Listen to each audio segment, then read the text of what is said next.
Good morning and good afternoon. I'm Tim Regan with Senior Housing News, and I'd like to welcome everyone to today's webinar, What Keeps Senior Living Executives Up? I think we all know that there's a lot that goes through a senior living executive's mind on any given day, from resident satisfaction to capital allocation.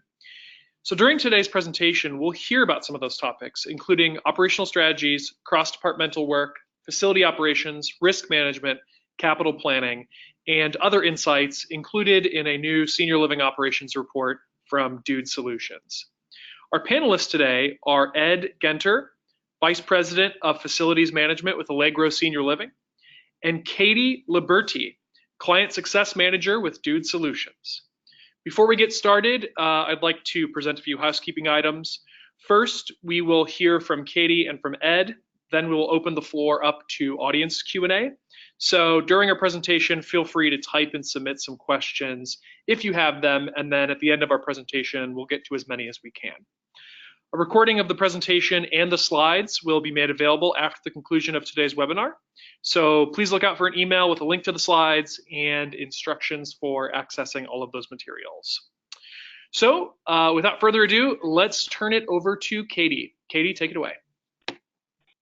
Great, thanks so much. Hey everybody, Katie here. We're going to go ahead and get started. So I'm just going to advance some of the slides here. We talked a little bit about this. So here's the overall agenda for today. Really, we're going to talk about seven main topics that were kind of part of the overall senior living operations report. Kind of dig into that a little bit. This is kind of a preview into the results of the report. The full report will be made available in a couple of weeks, but we just want to kind of get some of this in your hands, start a conversation. We've got Ed here to kind of help with his perspective. So we'll go ahead and jump in here. So here's Ed Genter and myself. All right, so let's dive in. So Dude Solutions conducted a comprehensive survey nationally across several sectors of the senior living and long-term post-acute care industry to answer one question: what keeps senior living executives up at night? We got hundreds of responses in and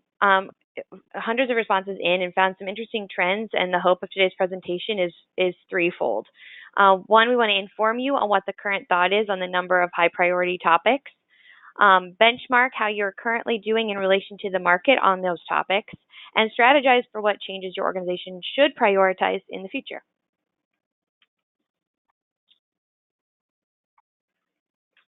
So this survey went out. We had 343 respondents total. The people that actually took the survey, we got a wide range of responses from all different profit statuses, organization sizes, and service offerings. Our respondents ranged from members of the C-suite to executive directors to VPs of operations, all critical decision makers in the senior living operations industry.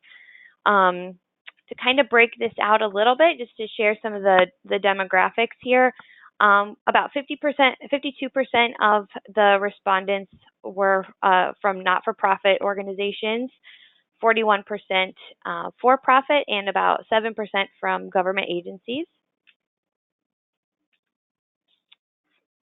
Looking at the number of locations, so we had about 36% of the respondents were reporting for one location, 22% for 2 to 5 locations in the organization, 17% in 6 to 15 locations, and then 16 to 25 locations was at 6%, and then more than 26, we had 19%, making up the results here. And then looking at the care level and the services provided, we had about 100 CCRC, 94 independent living, 98 senior living, or assisted living, skilled and rehab, 240, and memory care, 128.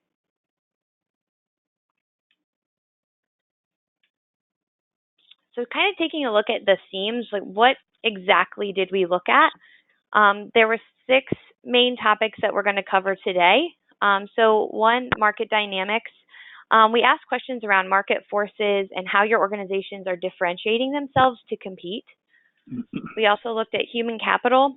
The focus was on your staff and the departments. How do you communicate? What areas turnover mostly affect, outsourcing statistics, etc. As we looked at facilities, we dug into how decision makers view the impact that their facilities team makes and explored benchmarking, what key areas are a focus to benchmark against. We want to take a look at technology. Technology is rapidly evolving and has been seen to affect crucial aspects of your operations in a positive way.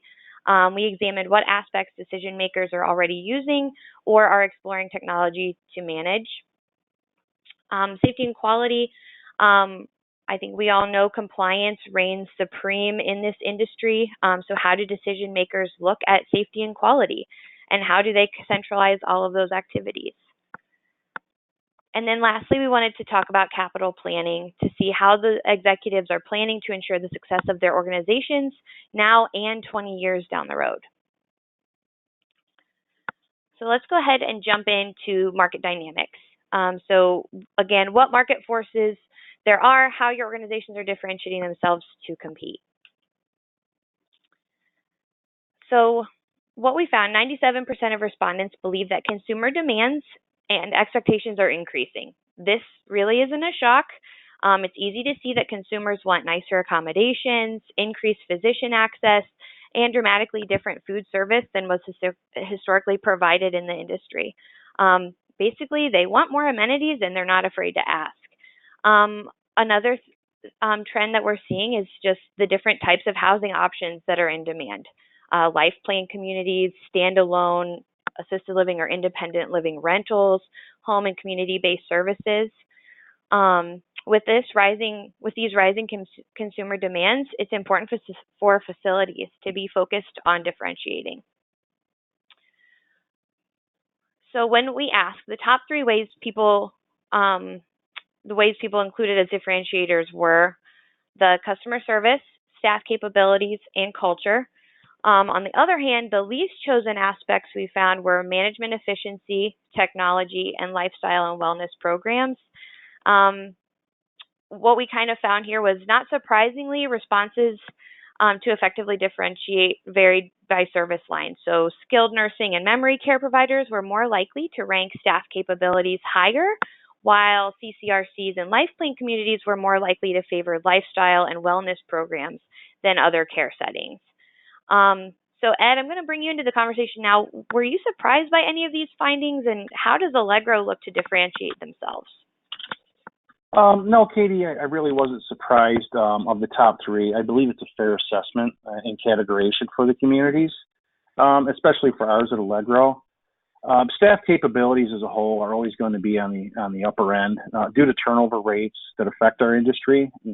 We find that residents want to have some complacency with their staff, surroundings, and those changes affect us, obviously, for better or for worse. Culture is no surprise at Allegro. At our end, we have core value mission statements. It's very important to us. It's the building block of our teams and how we train our associates. So culture is a really big item with us, and making everyone feel part of that team. I was surprised to see on the lower end of the activities down in the lower section of the survey is keeping our residents interactive at Allegro, and the lifestyle plays a very large role. We actually concentrated a large amount of resources in this category. Recently, in the past year, we have set up a support team that works exclusively with our communities to set up standards and growth in this area for all facets of our residents, from active adult to memory care, to help provide a much better life experience for them while they're with us. Great. Thank you so much. All right, so let's move on to human capital. So really, like I mentioned, the focus here was on your staff and departments. So how do they communicate? What turnover is affecting which departments, outsourcing, that kind of thing. So kind of jumping in here, according to some sources, 50% of facility leadership will retire in the next 10 years. So these are the people who keep your operation running. We wanted to dig in and kind of ask executives how they're preparing for this facility tsunami of sorts. So what we heard is for-profits are far more likely to say that they have detailed policies and procedures for facility-related processes.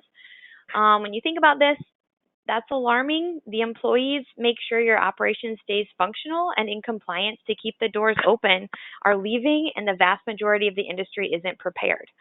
So when they leave, they don't just take their stuff with them, they take years of organization knowledge, procedures, data, if it isn't documented. So when asked how this affects your operations, the top three areas impacted by employee turnover were staff efficiency at 71%, resident satisfaction close at 70%, and staff satisfaction at 67%. One key area identified by senior living decision makers for organizational success was the interdepartmental communication.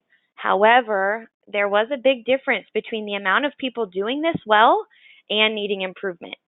We're human by nature, so we kind of look at our own little silo and can have kind of a hard time understanding how the needs and opportunities that other departments have.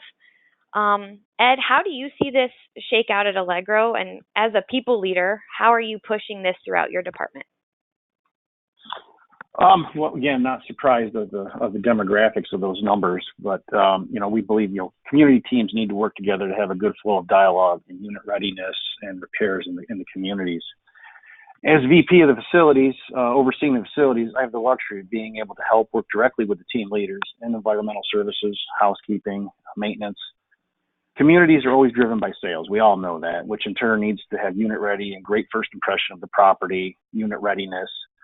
Housekeeping and maintenance must work together to provide a fluid overturn over their schedules. We ask maintenance directors and housekeepers to directly meet every morning, daily, to ensure there's no changes, problem areas, requested unit readiness problems. This also includes a high-level meeting, at least weekly, with the sales, prospective clients, and a specific room type that may be needed or required for sales. A minimum weekly meeting between those two is required to keep that up to date. Also gives the maintenance team a good time to learn out who's moving out, set that schedule up, set up work orders and forth what we need to do projected work for those unit turns. So everybody's on a clear line of communication on a weekly and daily basis. That's something I hear a lot. Also, is I hear a lot more communities kind of implementing that daily stand-up or weekly stand-up, not only with their own team, but with other teams that they work closely with. So I'm glad that that's something that's working for you guys. Moving on to outsourcing. So really what we saw here were that smaller organizations, so maybe 1 to 15 locations, are most likely to spend about 11 to 19% of their maintenance budget on contracting out resources. However, larger organizations, maybe 16 plus locations, are most likely to spend 20+% of their maintenance budget on outside resources. Digging into that a little bit more, of those larger organizations, ones that spend 20 to 29% of their budget, that's about 33% of them are doing that. And then even 30 to 39% of the maintenance budget, about 25% are doing that. So we found that really interesting. Looking at the facilities, we kind of dug into how decision makers view the impact that their facilities team makes. And then we wanted to explore benchmarking, what key areas are a focus for benchmarking, and so on. So really what we saw here is there's a significant disparity between for-profits and not-for-profits. So interestingly, around 66% of the for-profits thought the facilities team impacted revenue, and only 41 of the not-for-profits agreed. Here we kind of indicated the top two, so resident satisfaction and compliance. The other options were employee satisfaction, financial performance, and revenue. So those were the 5 that were given. As we dug into the results, we were most surprised by how low the percentage of people who said facilities teams impact revenue was. The fact is, if you don't have happy residents, you don't have revenue. So you need a well-oiled machine, something that we heard. You need a well-oiled machine so that you don't waste time fixing it rather than focusing on meaningful activity and customer service. So Ed, what's your first reaction when you hear this? Are you shocked that not as many respondents see revenue as being impacted by facilities? No, I was not shocked by it at all. I would consider it probably the industry standard thought process. It's the last line of defense when it comes to the properties, and it's the first line that people see when they come into the building. When speaking specifically for engineering, for instance, let's face it, it's resident satisfaction is always the top criteria, and how we measure up with our residents and our corporate teams. I do believe there's room for improvement with revenue sourcing though for engineering that can be captured. We currently do this at Allegro. We use our work order platform to collect resident charges for extra items requested from residents or resident family members. They're also included in our housekeeping, from anything from laundry to carpet cleaning as examples. We can document the work process, the rates, even the electronic signature for the work being verified by the resident or the family member. Send billing through to our billing department and collections to collect the money at the end of the month. This now makes our environmental service team a revenue center that can be captured. I mean, there's open opportunities there with the right platform to gain. It starts out as small amounts, but when you get to the end, there's a nice revenue center from both parts of it on the environmental services side. Right. So kind of switching into benchmarking. So something that we found was 76% of for-profit organizations are benchmarking compared to 61% of not-for-profits. We noticed that larger organizations are more likely to benchmark facilities-related data. 83 to 89% of larger organizations, again 16 plus locations, are benchmarking, while only about 53% of single locations are doing so. So Ed, what's your organization benchmarking and how does it help you? Well, this one's an easy one for me. We utilize benchmarking consistently and constantly. I use it in several ways for my engineering teams and for my corporate teams to keep them informed. I give each community a quarterly snapshot of their report on their work orders and work status. One of the biggest cumulative work orders is always how many are placed by community or by company. I let them see that. The top three biggest requests per quarter, trends tend to change over seasons, like, HVACs will be high in August in the Southeast and they'll be low in the wintertime, just as an example, normal trends. How Allegro will stack up as a national average with work orders placed through the country for senior housing through our work order program. This data provides us a part of our worksite IQ base for senior housing markets. That way we can show that we're either behind the curve or above the curve, or we're average at it.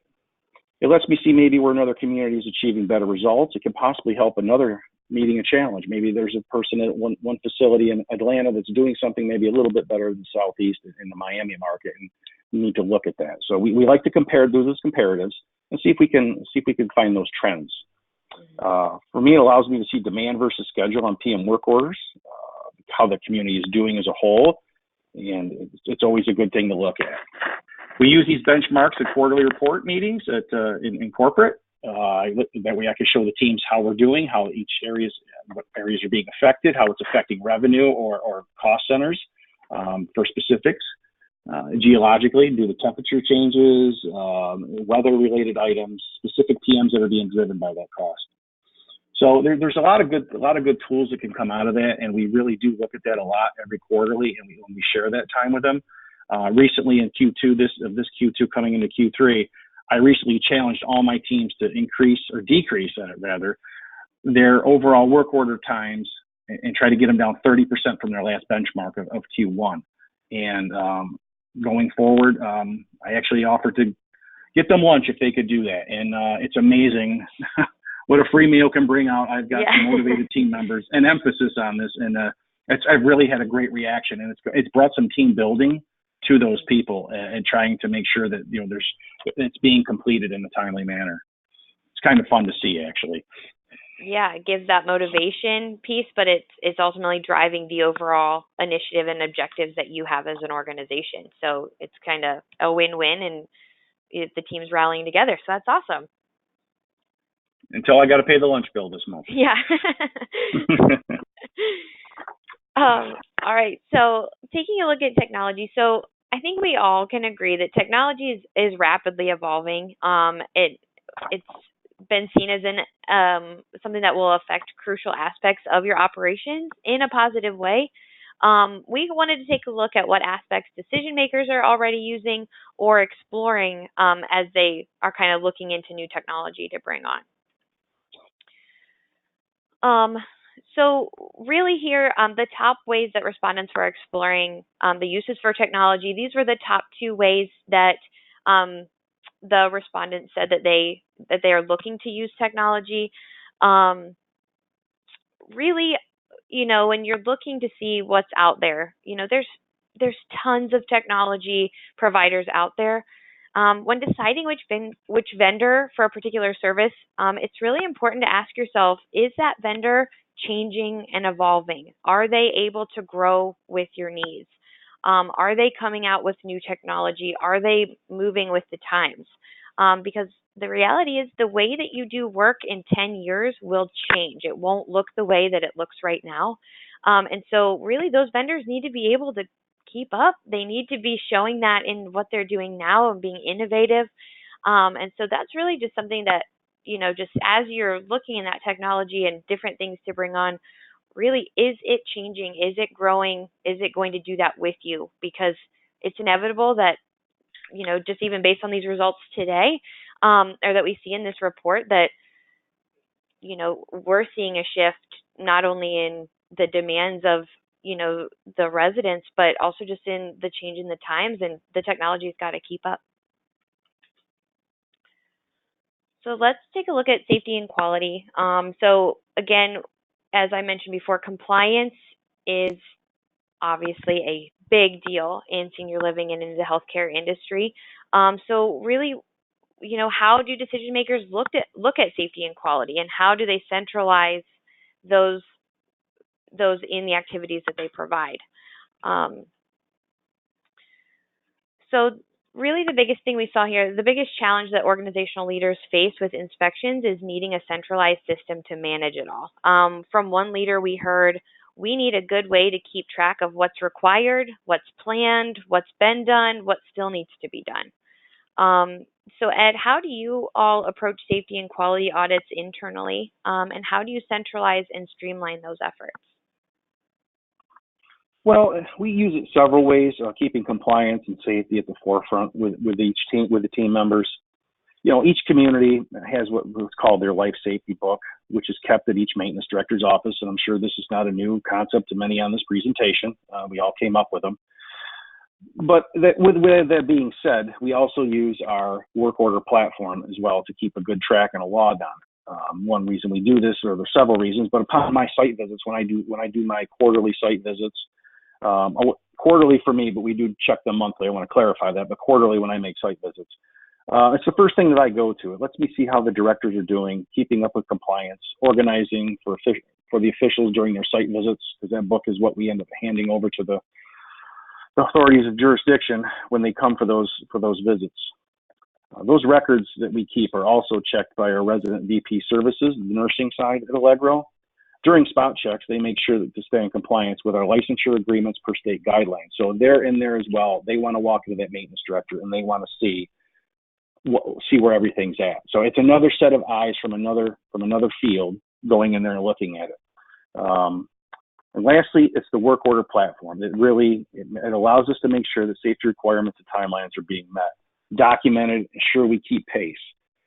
We use this platform to flag any deficiencies noting during inspection by an official or a site visit. Allows us to put it in a special category, a compliance sensitive issue, and it indicates a red flag with that on our work order platform. So it's seen. I can see it from afar, as well as the community directors. But it also it puts it on notice, so we have it right in front of us, and we stare at it every day. It doesn't go away. Yeah. Great. Thanks. And then really the last component, and I know this is something that it sounds like is top of mind for a lot of folks, is we wanted to explore capital planning, just to see how executives are planning to ensure the success of their organization, not only today, but 20 years from now.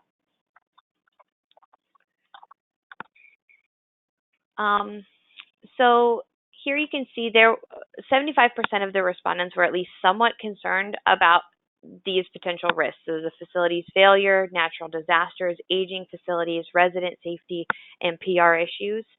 Resident safety was the most likely to be selected as extremely concerning, 44% making that extremely concerning.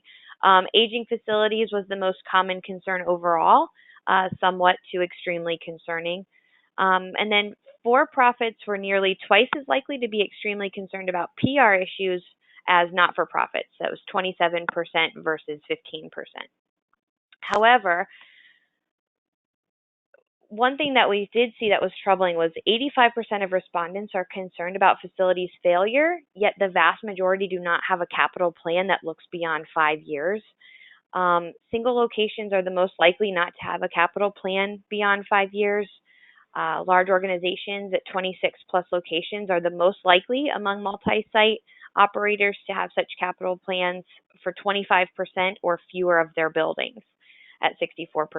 So with a resounding 85% of respondents concerned about facilities failure, one might expect that they're proactively addressing the issue through their capital planning process, but really the results reveal that really we're not really looking much beyond 5 years. So as one respondent observed, to properly plan for capital needs, you really need a 20-year plan. A 5-year plan just doesn't provide the future vision you need. For example, if I have a boiler that has a 20-year useful life, but I don't even address it until year 15 or 5 years out, I'll never have enough to replace it in time. And I'd have zero flexibility to address equipment that fails early. I need to know starting year 1 so that I can set aside a little every year for 20 years. We never want to be behind the 8 ball and not be able to do what needs to be done. And then another exec identified a common conundrum. The challenge is often this. A building identifies capital needs that exceed its profits. Physical plants are so expensive when you truly project your capital needs, especially when you're working with an older building. So you have to prioritize, and basically, did you prioritize correctly? It ends up being the question. So, Ed, how concerning is this for you when you hear this, and how do you all handle capital planning at Allegro and all your Allegro sites? Well, I don't find it very shocking, but feel that the industry standard probably is 5-year plan is probably the norm. The comments that you made by both individuals, I agree with them. There's great sides to both sides of that, and that's a true fact. I believe many of us can agree on this presentation that many buildings are acquired or released from ownership or management contracts on a regular level, which means budgets change or we acquire issues from past teams when taking over. So it's really tough everybody wants that 20-year plan because everybody wants to be prepared and not have to go back and explain why we're asking for capital that we should have, quote unquote, known about. But when we take over properties, like many of us do, we inherit things that we don't know about. We look at the buildings and we verify things, but you just can't tell on some of them. And if we don't have that good baseline, we can't go back to track it. I believe there's a lot of things that drive a lot of these numbers for those of us who deal with building turnover. Budget restrained capital to an extent, sales, as you mentioned, Katie. Owners or management companies come in. They've set a budget line, and they don't have the money to spend or don't want to come up with it. Yeah. One key factor we use when requesting capital or taking over new management contract is reliable asset managing and record keeping through preventative work order system. Tracking this helps us know past costs, reflecting monies being spent on outgoing or deficient equipment or building issues. It's essential when trying to provide these facts to owners or management groups or investment groups. If we can continue to show them that we're spending, we started out spending 15% and now we're spending 60% of it. It's time to stop and cut the bleeding and move forward to a replacement. Currently at Allegro, we utilize a 6-year projected capital plan for equipment and building projects updated annually. So that is always a revolving number. We find that given investment and owner changes happening in our industry, it works with each new change. Comes new direction and planning. Larger items such as roofing, flooring, chillers, generators, as examples, we'll record it as the industry standard for end of life cycle, whether it be 20, 25, 30 years, or whatever we come up with is a standard. It's the proper record keeping that keeps the cost, retention, and repairs becoming crucial, especially in life cycles. It's becoming quicker than normally expected. I think we can all agree that anybody that's working on this equipment or buying it, the 30-year chiller doesn't last 30 years anymore. It's probably closer to 15 to 20 because due to just the way things are put together anymore, product lines and assembly. So it's a slippery slope. This is a conversation that can be talked about for hours, I think, between anybody. Yeah. It has a lot. You could dig into this. It's almost worth its own other discussion by itself. Yeah. Great. Thanks, Ed. So we will be releasing the full report in mid-October. Until then, Dude Solutions offers an award-winning solution called the Works Hub that helps decision makers solve the challenges that we discussed today. With the Works Hub, you can own your operations with easy-to-use tools for tracking your work and assets, benchmarking across your system, streamlining your capital planning, and achieving higher resident satisfaction. All of this lives in one easy-to-use and mobile platform. We also offer our platform Energy Manager to help communities centralize and manage their energy and utilities. Energy Manager empowers decision makers with unprecedented clarity into their utilities to locate waste, catch billing errors, and drive the facility's conservation programs.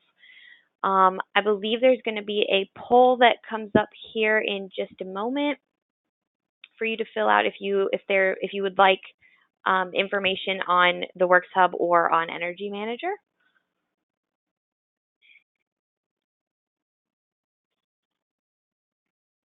Go ahead and fill that out.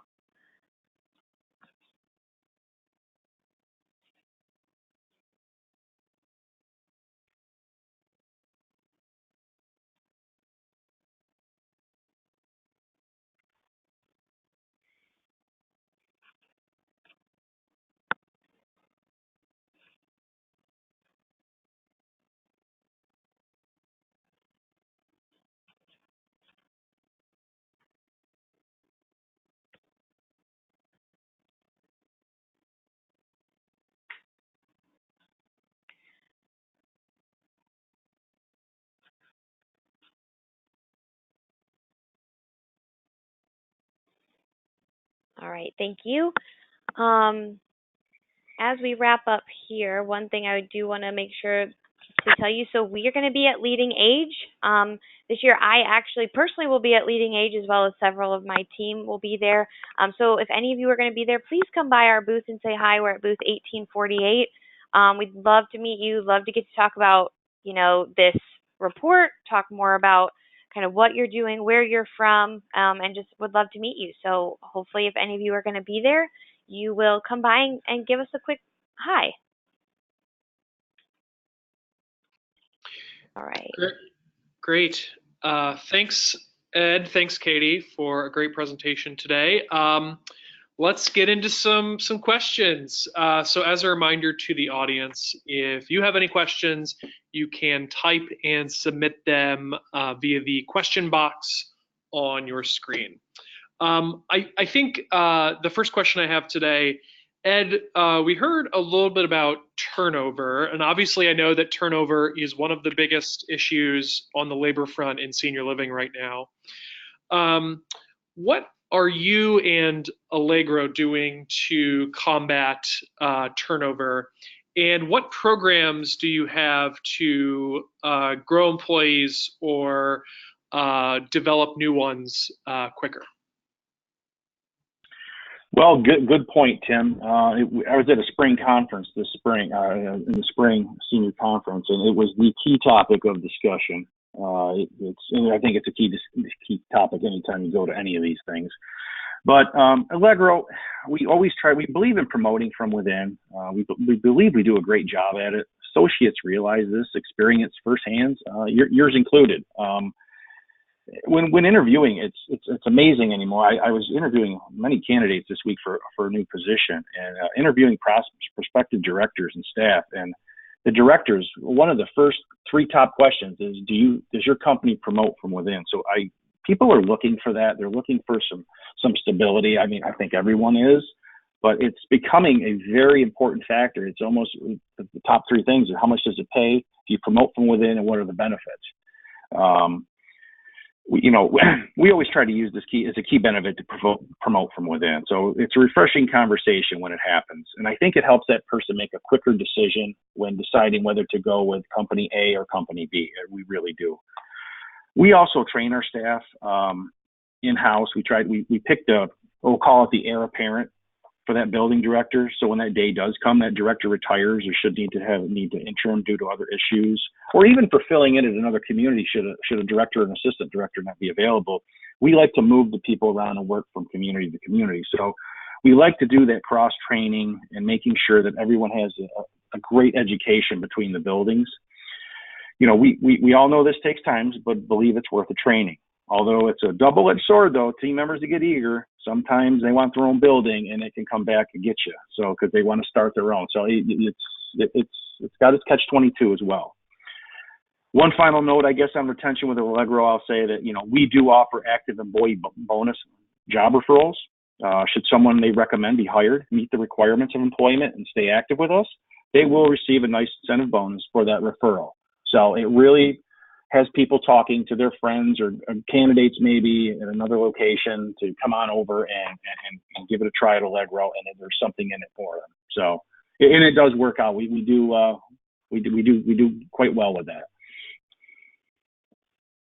Great, all good ideas. Next, I'm going to ask an audience question. I'm curious, where does incorporating technology into a facility's infrastructure to enhance resident quality fit in as a consideration, and how important is it?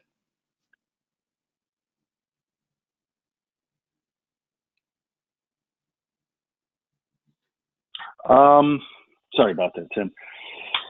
I guess it's all going to depend on the location or the type of building from a resident side of things. I think we all know that it's technology is coming, and it's coming very quickly. As Katie had talked about with purveyors or vendors earlier in the slide presentation, that you really need to make sure that vendor is going to be the one that you want to get working with, because if your old technology in 2 to 3 years and can't keep up, you're really wasting time, asset, and capital money on that. The newer generation coming down the line, we talk about this a lot in our meetings, that the new age of, we'll call it the millennials, or the next set of aging folks, is it's not about the movie theaters and such. It's how much Wi-Fi, what kind of TV, what kind of speeds do you have, what kind of programs are you working on. They want more of that, and it's very, very important. It's the next selling block for senior living. Great. Before we wrap up today, Katie, I wanted to ask, when will the 2019 Senior Living Operations Report be finalized, and then remind our audience how they can access it? Yeah, so we're set to finalize it in mid-October. There's 2 ways that you can get it. So it's going to be on our website. Once we've got it finalized, it'll be there. That's dudesolutions.com. And then you can also follow us on LinkedIn, and as soon as that's available, we'll make a post about it there as well. Great. I guess that does it for today's webinar. I'd like to thank Ed, Katie, and the teams at Allegro and Dude Solutions for a wonderful presentation today. As a reminder, the slides and a recording of the webinar will be made available soon. So again, to our audience, thanks for listening, and everyone, have a great day. Thanks, everybody. Thank you.